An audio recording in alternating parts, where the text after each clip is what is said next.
siap untuk belajar menemukan firman Tuhan? Ya, ada. Panggil pokok ya, Pak. Coba, umur 76 masih cantik sekali. Luar biasa. Ya, baik, kita mau belajar. Saya percaya tidak ada seorang pun di antara kita yang merasa asing terhadap pernikahan. Betul? Karena ini ada saja undangan orang menikah. Apalagi kalau bulan-bulan baik,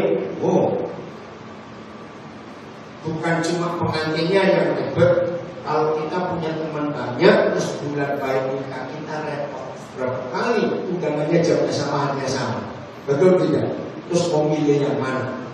Nah, kalau saya diundang bareng-bareng begitu supaya tidak datang semua. Sehingga kalau ditanya satu, loh katanya kamu datangnya satu, enggak. Karena harinya sama, jamnya sama, lebih baik datang semua. Setuju ya? Enggak. Nah, maka itu buat kita menikah itu bukan hal yang aneh, ada kita. Tapi hari bagi yang pertama kali dengar tentang prinsip pernikahan dari kerajaan surga, maka kalau ada hal-hal yang kita belum atur dalam hidup pernikahan kita harus berjanji pulang dari undangan pemberkatan nikah kudus untuk materi dan ilmu ini, kita masing-masing suami istri berjanji aku harus merubah pola hidup pernikahanku. Ini suami istri pun harus merubah. Sekarang izinkan saya mengatakan kalimat ini, dan ini seberapa kali katakan kepada calon pengantin. Ada satu konsep dan ada satu prinsip keluarga kita ini benar atau tidak.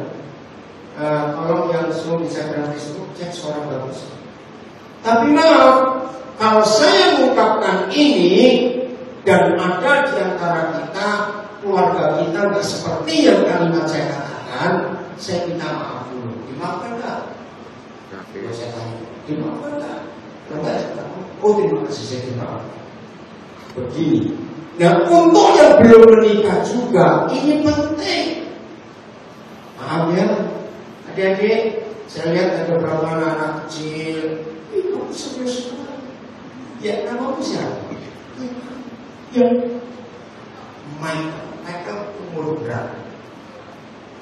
10 tinggi sekali. Ini dari keluarga hati itu. Mau apanya? Ponak. Kamu tinggi. Kamu kelas berapa SMA? Oh, kenapa saya panggil Michael? Dari tadi dia serius dia. Kamu lihat ini mau dengar atau mau dengar? Sudah tadi. Memang, kenapa Michael? Serius ya? Oh, ini kecil bisa serius. Inilah kalimat yang saya mau katakan. Menandai pernikahan kita itu sesuai hukum kerajaan surga atau tidak. Nah, siapkan diri kalian. Oh ya, sebelum saya lupa, Bapak-Bapak, saya ini kalau berkata pernikahan itu doa saya paling dikit anak beranak. Saya tak boleh dikit belum. Sudah bahasa ngomongnya sih. Serius. Ya, kita percaya apa yang diucapkan oleh Nabi Muhammad banyak anak banyak rezeki. Dan itu orang sebat rezeki banyak juga. Ya. Begini konsep prinsip pernikahan kerajaan surga. Saya sekali akan minta maaf. Kalau ada yang mendengar ini dan keluarga kita tidak seperti itu, akan saya tak bisa.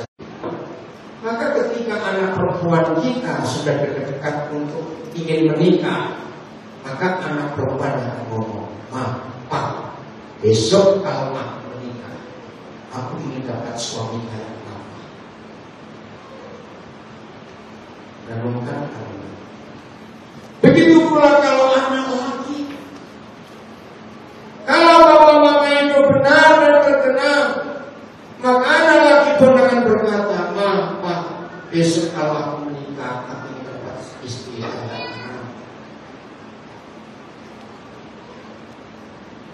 Saya percaya jarang sekali kita mendengar konsep pernikahan kudus dari kerajaan surga. Dan ini satu-satunya buku di seluruh dunia, satu-satunya buku. Multimedia bisa tanyakan saya? Halo, multimedia, bisa ya? Bukakan Malayaki 2 ayat 16. Oh, dari sini ini soundnya. Oh, multimedia saya salah tunjuk. Malayaki 2 ayat 16.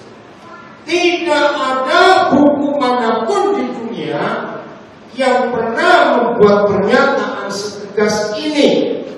Maka itu lebih sekali kalau ada di antara kita yang gagal dalam pernikahan, saya minta maaf. Tapi sebagai hamba Tuhan saya harus menyampaikan. Nah, yang sudah pernah cerai cukup 1 kali saja. Jangan ulang lagi 3 atau 4. Cukup 2 kali saja. Ini saran saya kepada banyak pernikahan. Udah? Ayo bagaimana? OBS. Kita baca sama-sama kalimat pertama saya. 1, 2, 3. Aku benci perceraian, kata Yahweh Tuhan Israel. Terus, aku benci kalau salah seorang dari kamu berbuat sekejam itu terhadap istri. Maka jagalah dirimu dan jangan sekali-kali mengkhianati istrimu. Ini untuk kamu. Pegang firman ini. Hei para suami, jangan berbuat kejam pada istri kita. Jangan. Ini terjemahan bagus sekali. Saya baca lagi ya. Aku benci perceraian, kata Yahweh Tuhan Israel. Aku benci kalau salah seorang dari kamu berbuat sekejam itu terhadap istrinya. Maka jagalah dirimu dan jangan sekali-kali mengkhianati istri. Para pria, dalam hukum internasional, kalau sampai ada laki-laki pukul perempuan, kenapa dunia berkata itu benci? Betul. Kalau berhubung oleh laki sekali. Tapi di dalam banyak pengalaman hidup saya, kenapa ada suami bisa melakukan KDRT, kejahatan dalam rumah tangganya? Maaf, 90% kalau ada suami-suami yang baru menikah lalu menyakiti istri sekejam itu pada istrinya, 90% penyebabnya karena mereka waktu masih anak-anak melihat papanya suka pukul mama. Dan tanpa disadari itu masuk hidup. Itu sebabnya jaga dari janji. Ada 3 penyebab mengapa anak-anak gak suka papa. Ada 3 penyebab. Tolong kita. 1, kalau anak-anak melihat papanya pukul mama. Karena bagaimanapun juga namanya anak pasti akan bela mamanya daripada papa. Dan ini arahnya. 2, anak yang gak suka papanya karena papanya pilih kasih, membedakan kasih antara anak pertama, kedua, ketiga. Jangan sekali-kali. Hal ketiga yang menyebabkan anak gak suka papanya karena papanya ingkar janji. Saudara tolong catat, papa yang janji kepada anak itu janji mati. Ngerti kata janji mati? Dipegang oleh anak itu. Maka itu anak-anak akan sakit hati ketika ditagih. Jadi marah dia, kata janji ini kamu gimana sama bapak, nanti kamu jadi hidup semalam berbeda itu kan dia apa janji kita. Oke, saya lanjut. Apalagi ketika papanya ketika ditagih anaknya, terus papanya mungkin, ya nak, papa cuma guyon, sakit sekali. Ayo yang pernah diingkari janji papanya, merasa nggak? Nah, kalau ya anak, emang papa sesalah-salahnya papa dan sesalah-salahnya mama bela siapa? Gak jawab. Bela. Ini yang tertulis di kitab suci kita. Mama boleh salah di hidup anak-anak. Jangan papa buat salah. Izinkan saya mengatakan kalimat ini. Karena begitu banyak saya keliling ketemu kalimat. Salah satu kalimat yang saya paling takut, kalau ada anak berkata begini waktu masih kecil, ngomong pada papanya, tunggu aku besar. Ada yang pada dengar kalimat itu? Kenapa itu? Kenapa? Kau siapa namanya? Papa siapa namanya? Ini akhirat. Rio, pasti saja. Tidak apa-apa. Dulu kita juga itu cuma lupa. Rio, bela kamu. Kemudian kamu mau kemana? Sini, mau kemana? Kamu mau kemana? Loh, kita ke sini Pak. Duduk ya. Dan kamu mau pindah kota. Oke, setuju? Pos dulu. Iya. Oke, hore. Kamu dengar ya, duduk ya. Ayo. Hah, kenapa?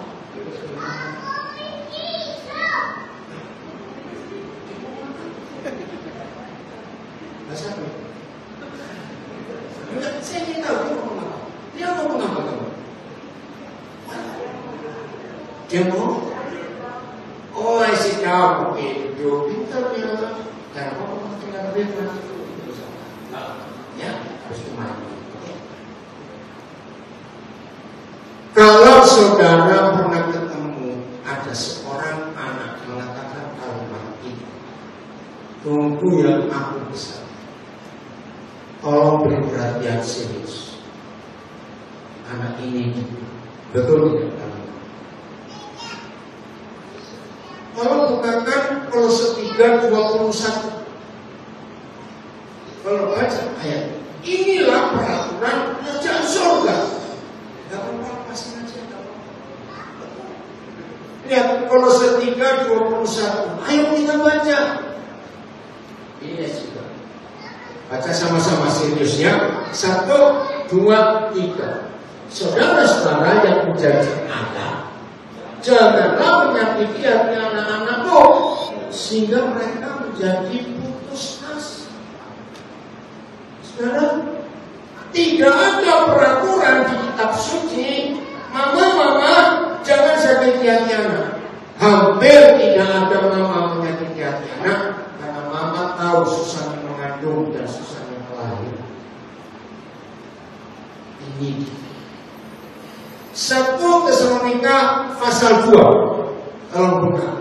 1 Tesalonika pasal 2. Ayat yang ke-10. 1 Tesalonika 2:10. Ini fungsi Papa. Kami hidup dengan suci, benar, dan tanpa celah atau tanpa salah terhadap kalian yang sudah percaya kepada Kristus. Ada tiga fungsi, ya. 1, hidup dengan suci, hidup dengan benar, dan tanpa salah atau tanpa celah terhadap kalian yang sudah percaya. Siapa ini? Saya baca lanjut. Kalianlah saksi-saksi kami. Begitu juga Tuhan. Apa ayat 11? Siapa dia? Ayat 11. Kalian tahu bahwa kami memperlakukan kalian masing-masing baca seperti seorang. Ayo baca seperti seorang bapak, seorang ayah memperlakukan anak-anak.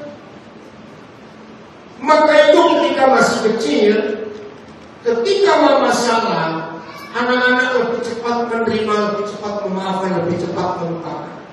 Tapi satu kali papa salah, anak susah untuk melupakan. Ternyata menjadi ayah itu di benak anak-anak tidak boleh salah. Tadi Jadi ayah itu di mata anak tak boleh salah. Mama silakan. Ini luar biasa. Saudara, ayat-ayat suci ini sudah digunakan oleh seluruh jajaran kepolisian internasional. Loh, kenapa saya berani berkata itu?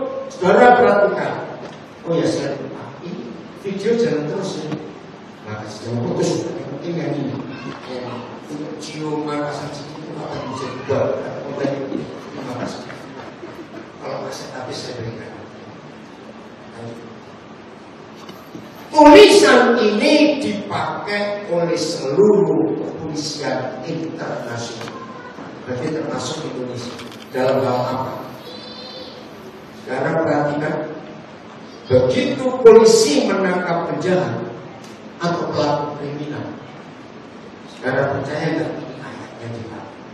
Pasti akan dicari bapaknya siapa, keluarganya di mana, orang tuanya bagaimana. Ada anggota polisi di sini. Saya sudah membuktikan tulisan ini dan data ini dipakai oleh seluruh kepolisian internasional. Menangkap penjahat itu pasti akan ditanya bapakmu, kenapa masih kecil? 99% orang-orang yang ada di penjara apalagi masih muda pasti punya latar belakang kecil disakiti hatinya oleh bapak. 1 Timotius 2 ayat 8. Bagaimana peranan suami? 1 Timotius 2 ayat 8. Lihat. Saya mau supaya dimanapun juga kaum pria berdoa dengan hati yang suci tanpa marah atau perselisihan. Nah, ini ada satu terjemahan ini. Coba terjemahan baru, ya, terjemahan baru. Jangan di ISNTB. Ada kata penting sekali untuk seorang. Oleh karena itu, aku ingin supaya di mana-mana orang laki-laki berdoa dengan menadahkan tangan yang suci, tanpa marah dan tanpa perselisihan. Saudara, ribuan tahun yang lalu, surga sudah memperingati manusia dan khususnya semua suami. Kalau kita berdoa dan supaya Tuhan jawab doa kita suami, syaratnya cuma satu, tangan yang suci. Lalu apa lawan katanya suci? Tangan yang najis. Kapan tangan laki-laki yang menjadi suami lalu tangannya najis? Tolong catat ini para suami. Bahkan kalau ada para suami yang mendengar, baik yang langsung atau nanti dalam rekamannya atau berjalan di online di rumah masing-masing, tolong janji. Kenapa Tuhan ciptakan kita dengan 2 tangan, bukan 4 atau lebih? 2 tangan Tuhan ciptakan hanya dengan 2 fungsi. 1 untuk membelai, mengasihi, dan membelai. 2 tangan untuk bekerja. Kalau tangan berfungsi lebih dari 2 ini, maka tangan itu jatuh. Nah, salah satu kenajisan tangan suami yang doanya gak akan didengar oleh Tuhan ketika ada suami pernah pukul istri.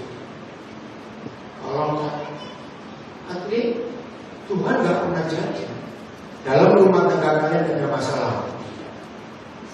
Kenapa? Karena Tuhan tahu kita ini manusia.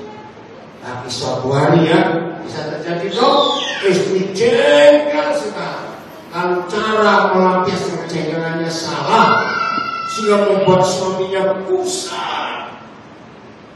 Kalau dengar para suami, jangan sekali-kali kita turun tangan. Karena tangan yang Tuhan katakan harus tetap terangkat menadar ke surga. Nah, saya mau minta bukti. Kalau ada yang pernah dengar kisah keluarga kita, teman kita, sahabat. Karena tulisan ini saya pernah diskusikan dalam masalah KDRT. Lalu suami ini ngotot, tanya istri saya, pernah gak saya pukul dia? Istri cuma nangis. Dan saya tahu suami ini gak jujur. Tuhan gak bisa dibohong. Tiba-tiba Tuhan ingatkan saya. Dan ya para suami, kalau ada para suami gak pernah pukul istri, tetapi tangan suami yang diarahkan kepada istri atau kepada istri walaupun gak kena, saya minta para wanita jawab. Kalau ada laki-laki mau pukul wanita, memang gak kena, nempel saja enggak, tapi tangan sudah dekat dengan wajah tubuhnya. Kalau para wanita jawab saya, itu sudah merasa sakit atau belum? Jawab, sudah merasa sakit atau belum? Sudah. Begitu saya tanyakan kepada istrinya, maaf ya Pak, Bapak dia belum, nggak usah bela diri. Tapi saya mau tanya masalah. Berapa kali ibu memang nggak pernah dipukul, tapi berapa kali tangan suami sudah dekat ke wajah, nangis lagi. Suami jawab, istri jawab sekali. Saya bilang kepada suami, ini bedanya lagi dengan perempuan. Kalau ya, karena kalian belum pernah menikah, saya harus tahu. Ya, pria-pria yang berubah dan berubah dengan kalimat. Luka yang pria alami hanya satu goresan tipis. Ya, bahwa pria 3 hari 5 hari. Tapi luka yang sama dialami oleh perempuan belum tentu tidak tahu sendiri. Kalau para wanita jawab saya betul atau tidak. Maka itu suami kita nggak bisa berkata, cuma dikit aja kok. Itu kurang aja, betul kan? Hari ini para pria juga nanti kalau dirubah hamil. Nah, kalau sini banyak nangani masalah keluarga, bagi saya tetap hamil. Nah, awal-awal saya belajar tentang kehamilan istri, ya, hamil anak pertama, kenapa ya? 90% lebih istri hamil anak pertama itu pasti bermasalah. Nah, masalahnya tidak tahu ya semuanya. Berbahagialah para suami kalau istri hamil nggak idam. Nah, idam itu sampai hari ini memang nggak ada obat. Dokter pun bingung kenapa bisa idam. Nah, hati-hati. Istri yang idam itu pasti rewel. Yang pernah hamil betul atau tidak, ini saya tanya suami saya, istri bisa jawab. Betul nggak para suami yang istrimu hamil pada hamil pertama, masalah saja. Bahkan ada istri hamil, suaminya disuruh tersiksa. Betul-betul. Pernah saya tanya istri hamil, ngidamnya apa? Suami suruh digedong. Belum boleh terjadi. Yang benar ini saya juga tidak ngerti. Cukup pas kalau dia suami saya digedong. Jadi nah, pokoknya ada yang istri hamil, suami suruh macam orang-orang ada. Maka itu semakin banyak, kalau orang semakin belajar banyak. Nah, dengar ya para suami, kalau istri kita hadis ya, oh ya, sebelum anak pertama tidak boleh kamu jawab. Hari ini anak sulungnya, dan anak kedua atas sejarah. Anak pertama, kalau perhatikan ini hukum kerajaan surga. Tuhan itu selalu cari anak sulung. Tidak semua anak sulung itu, tidak semua anak pertama itu anak sulung. Anak sulung hanya lahir kalau seorang gadis yang selaput darah harus dicatat. Nah, maka itu anak sulung ini milik Tuhan, tak boleh dicatat. Tolong rekan-rekan pendeta yang mendengar hal ini, kalau berarti pernikahan saat anak pertama sulung itu milik Tuhan, tidak boleh dicampur. Jadi awas, wah aku belum dinikah, harus siap nggak? Siapa yang nanti ini orang selanjutnya. Saudara, ini konsep kerajaan surga yang benar. Siapa pernah kelilipan? Nah, kelilipan itu sampai hari itu nggak ada bahasa Indonesia. Itu bahasa Jawa. Ganjal nggak? Biasanya tanya cepat jawab. Ganjal nggak? Kelilipan. Ingat dulu, kelilipan itu nggak memasukkan pasir, debu. Kalau masuk pasir, luka. Pernah kerusuhan? Pernah nggak? Bahasa Jepangnya kerusuhan itu ada anak saya orang Jepang. Ayo, bahasa Indonesia kerusuhan apa? Enggak. Bahasa Inggris pun saya pernah tanya, aja. Enak bahasa Jawa, kerusuhan. Jadi, ganjal nggak? Oke, nanti suami-suami dalam tubuh istrimu ada benda asli yang setiap jam berbunyi. Enak. Suami jawab, enak. Loh, di tubuh istri kita ada bayi. Kita kelilipan, kita kerusuhan, kita terganggu. Sekarang jadi kalau di rumah babe anaknya sadar, harus nanti. Dan makin besar kandungan, makin sempit ruangan anak itu berat. Makin sempit ruangan anak berat. Maafkan tanda petik, mama makin persis. Nah, itu bisa diajak ngomong. Nanti ajak ngomong, nah, mamamu mau istirahat, kamu jangan main. Jadi tolong ingatnya, kamu mama istirahat, kamu istirahat supaya tidak terganggu. Sekarang dalam ilmu kedokteran, kandungan usia masuk 5 bulan, 4 bulan bagian akhir ke 5 bulan. Ternyata dari 5 indera yang melihat, mendengar, mencium, merasa, pokoknya itu, yang dibuka pertama kali oleh Tuhan itu pendengaran. Jadi 5 indera yang pertama berfungsi itu pendengaran. Jadi kalau lagi ibu hamil masuk bulan kelima, anakku sudah bisa diajak ngomong. Saya sering praktekkan itu. Ya, saya bilang ngomong pada anak, nak, jadi tangannya papa letakkan ke perutnya mamanya anak itu, terus ngomong, nak, kamu tahu ini bukan tangan mama. Karena anak itu tahu mana tangan mama, mana tangan papa. Dan minta tolong tegak tangan papa. Mendam betul itu bisa diajak ngomong. Nah, jadi mulai komunikasi dengan anak sejak usia 5 bulan sampai 9 bulan, maka anak-anak sudah belajar mengerti suara mamanya mana, suara papanya. Anda tahu anak gagap? Kalau sebenarnya gagap itu bukan virus, bukan bakteri, bukan penyakit. Saya kaget waktu membaca Children Psychology. Anak gagap 80% itu penyebabnya ketika dia dalam kandungan, papa mama suka berantem, suka berteriak, suka menjerit, suka pukul pintu, banting barang. Gak usah balik, kita saja. Ayo siapa yang pernah lagi tenang, lagi gak ada apa-apa, pakai gak?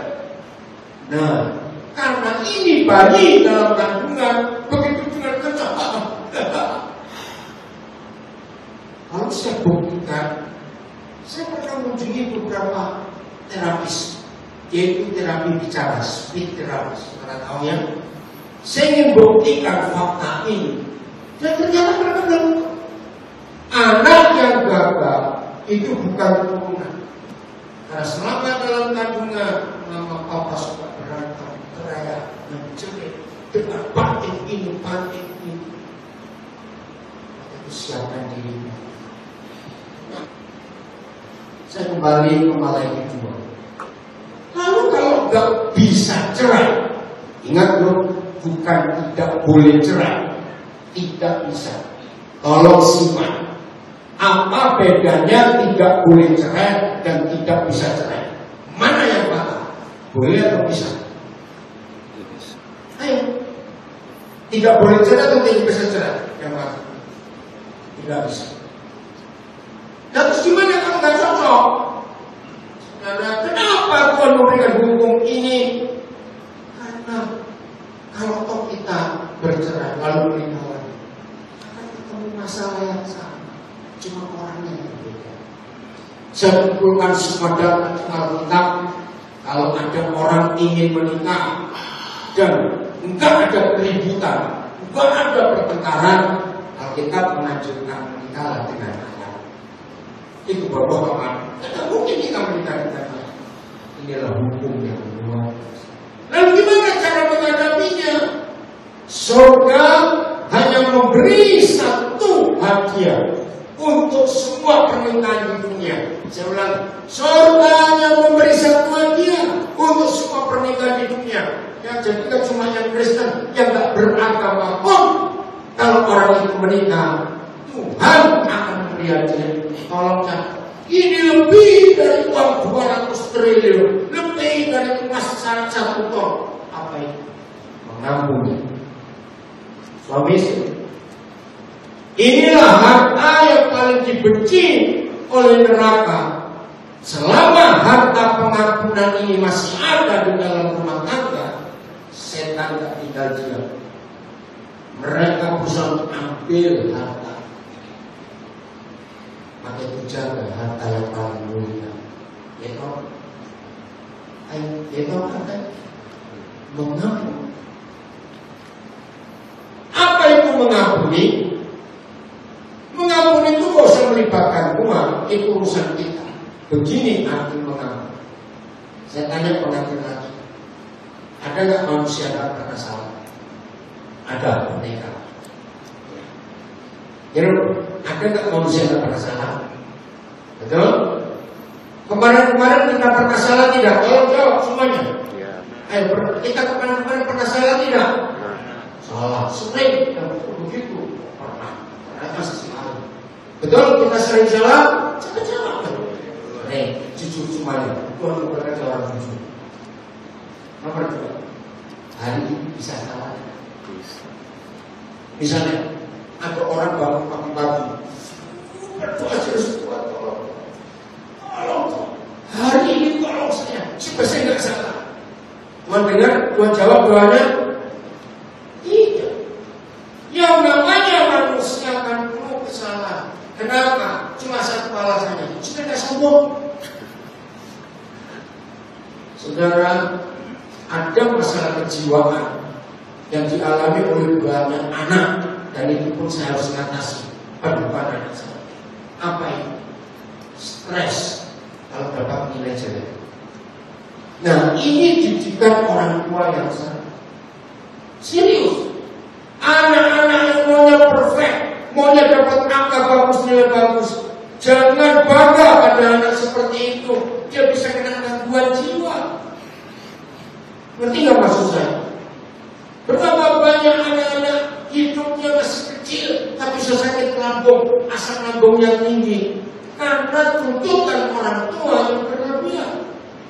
Maka itu papa mama jangan buat itu. Minggu yang lalu saya menyelesaikan masalah seorang anak umur 9 tahun kelas 4 SD. 4 SD sudah punya penyakit kayak orang tua, migrain, asam lambung. Nah, terus saya tanya, mama papanya dididik gimana? Nah, dia tahu. Mamanya tiap kali mengajar anak ini, dia tetap nilai bagus, nilai bagus. Dan anak ini seminggu dileskan 5 kali. Piano, renang, taekwondo, apa bisa? Kan anak sekecil itu. Anak-anak itu dunianya main. Setuju sama? Jangan dipaksa masuk ke dunia kita. Itu jangan. Nah, jadi Tuhan izinkan kita ini bisa salah dan sering salah supaya nggak sombong. Ya. Jadi kemarin-kemarin kita pernah salah nggak? Oh, tidak, harus dijawab sering. Hari ini bisa salah nggak? Betul? Walaupun kita bagi-bagi doa, ketiga, besok-besok akan salah lagi kan? Jawab. Puji Tuhan, jujur. Nah, kalau suatu hari istri kita bersalah, harusnya suami tertawa. Kalau suatu hari suami bersalah, maka istri tertawa. Itu namanya mengampuni. Kenapa yuk? Siapa bisa jawab? Saya kasih sepeda. Ini tak Jokowi. Ayo, mengapa kalau ada suami salah, istri harus tertawa? Kalau ada suami salah, istri tertawa. Kenapa? Jadi bicara. Yang terjawab bisa.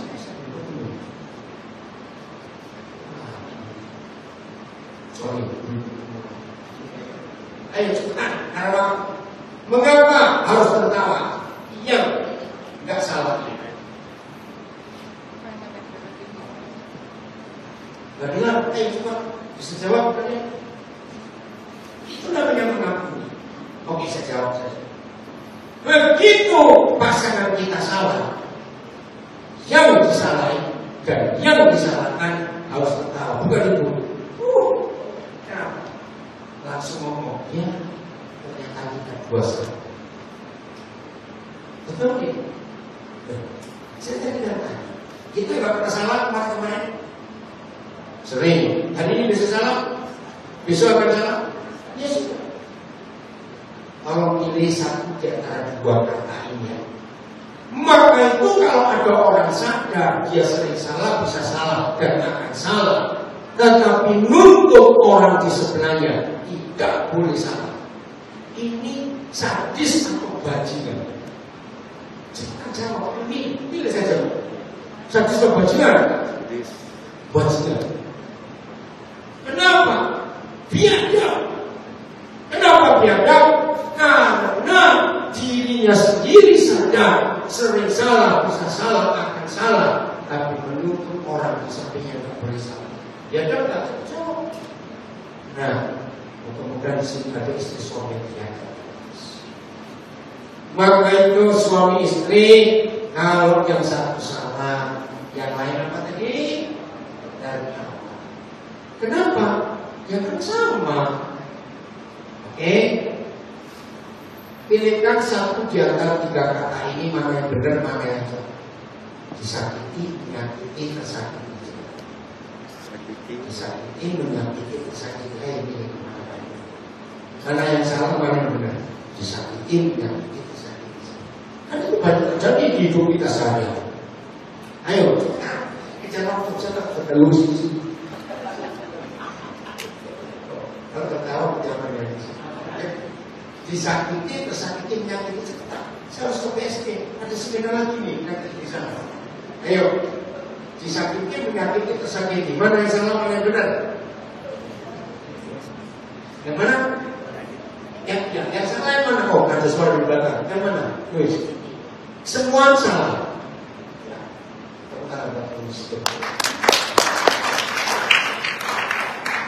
Mengapa saya berani katakan orang yang bisa menghabisi itu dalam berapa menit? Mengapa tiga-tiga ini sama?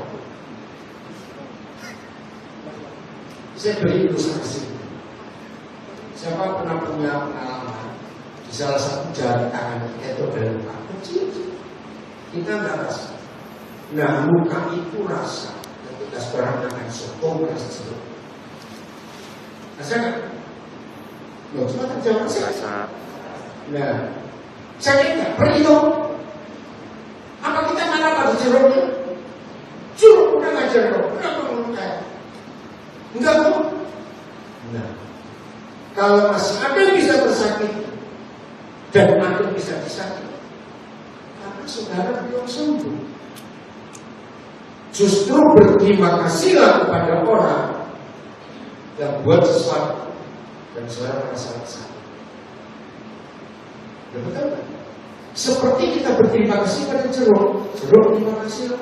Ternyata aku nggak tahu kalau ada luka di jarimu, kamu berterima. Janji saudara dan saya gak akan pernah tersakiti dan disakiti. Kalau hati ini gak ada luka. Ini yang terjadi di hampir semua pernikahan. Nah, kalau kita gak punya luka, bisa gak kita menyakiti? Dalam ilmu jiwa ada istilah ini, hurt people, hurting others. Orang yang hatinya sakit cenderung menyakiti orang. Maka itu kalau ada di sini suami istri yang rajin bertengkar, stop pertengkaran, saling mengampuni, sembuhkan luka diri kita. Setuju? Bayangkan kalau dunia hidup seperti ini dalam kasih pengampunan surga, dunia ini tidak ada.